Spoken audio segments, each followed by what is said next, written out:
everybody. This is Mike Orshan, and today we're speaking to Xochitl Castañeta, who was educated in Guatemala and Mexico. I am the director of the Health Initiative of the Americas. That is a program of the University of California Office of the President. We want to talk about some of the expectations required to create wealth, in this case wealth along the U.S.-Mexican border. Infrastructure is telecommunications, infrastructure is education, and infrastructure is also health. And Xochitl, can you talk a little bit about the state of health along the border today? Migration is a phenomena that is mainly motivated for economic reasons, and reasons that begin in the countries of origin, but also there are some dependencies and codependencies, in this case between Mexico and the United States. We cannot forget that the U.S. is the largest economic potency in the world, and that we are neighbors, and that the relationship sometimes is not very equitative. Can you give an example of the inequality of health services between Mexico and the United States? Well, I think Mexico is a country in which health is a universal right. And here health is a service. And depending how much you have is the quality or the access you can have to the services.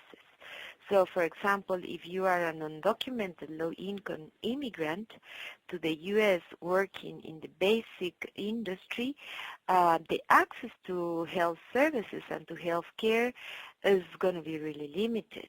In Mexico, every person, whoever is in Mexican territory, and that applies also for visitors, is entitled to access the services because it's a right in the Constitution.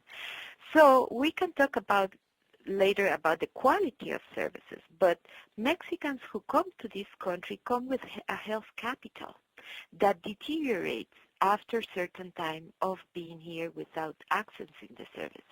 What I've learned from reading your report was that 9 in 10 Mexicans in the United States who have relations in Mexico, or they're send the money there, and because of that, their medical attention is higher. The last administration, the major health reform on health has been in a process, and they created what they call the popular health insurance. So progressively, this program is focusing in ensuring the low-income population so they do not suffer catastrophic expenditures because of purchasing health in a private manner.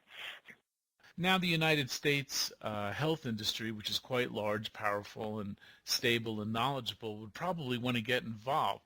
One of the other interesting things I read from some of your works was the disparity in the cost of insurance when it's a service, and why is there such a disparity in costs? Here in the United States, the majority of health services are private, and in Mexico, just 4% of the health insurance are private. The large provider of health services is the government. We come from a very different social system. There is a huge social investment in Mexico rather than here it is like individual investment in the individuals. So the taxes in Mexico are used to purchase now with this kind of health insurance plan, but the purchase is done by the government.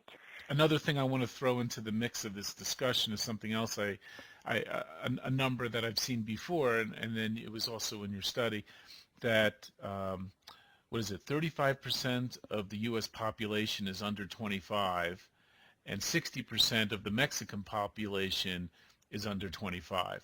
And so there's a workforce that we in the United States are just going to need. We're going to need some numbers of people to do all sorts of services at that age group. And obviously the United States doesn't have just pure numbers of people to solve that. And so we're going to need, or I guess I'm asking a question, are we going to have a time in history that's coming soon where Mexican people in their 20s and maybe early 30s are going to be coming to the United States for services and coming back and forth?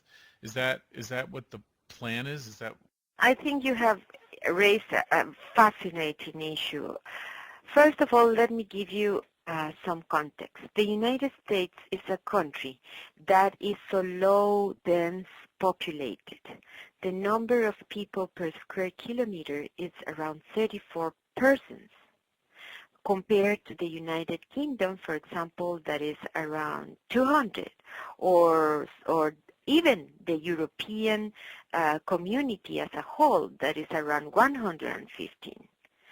So if you compare those potencies, and we are not talking about China or India, which are going to be the major competitors for this country. So in order to continue the leadership in the economic global arena, the United States needs a workforce. And the United States is going to be suffering for a major demographic shift, because you are going to have around 70 to 80 million of baby boomers that are going to retire in this decade. And there is the population that is going to replace them is not enough. The one that is U.S. born to replace that workforce that is going to get inactive. And because it's inactive, they are not producing, but they are consuming. And the young people need to produce so they can have their retirement. And that will situate the United States in a dramatic situation if they do not replace that demographic, that vacuum that is going to be there once the baby boomer retire. And because the low density of this country, you need immigrants.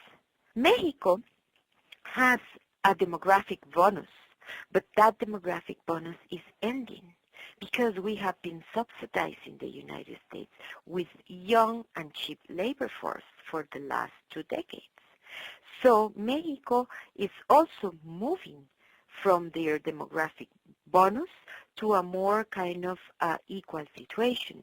So that 60% under 25 is going to be moving. And because the birth control in Mexico has been really, has made some fantastic results, Mexicans are not reproducing at the same level than they were 2 decades ago. Sochi, it's been a pleasure talking to you today. There's really going to be some negotiation that's going to have to take place between the Mexican government, the Mexican people, the United States people, and the government, and Canada is going to play a role, probably being border state issues that need to be resolved. I think we have a wonderful historical opportunity to rethink the region and to really negotiate, maybe in a regional ways, better ways to collaborate among these 3 countries that have so much in common and already a huge movement of human beings and of products. So some regulations need to be put in place, but that are more humanized regulations. It's not just to build a fence or to stop or to criminalize a workforce that is so needed in this country.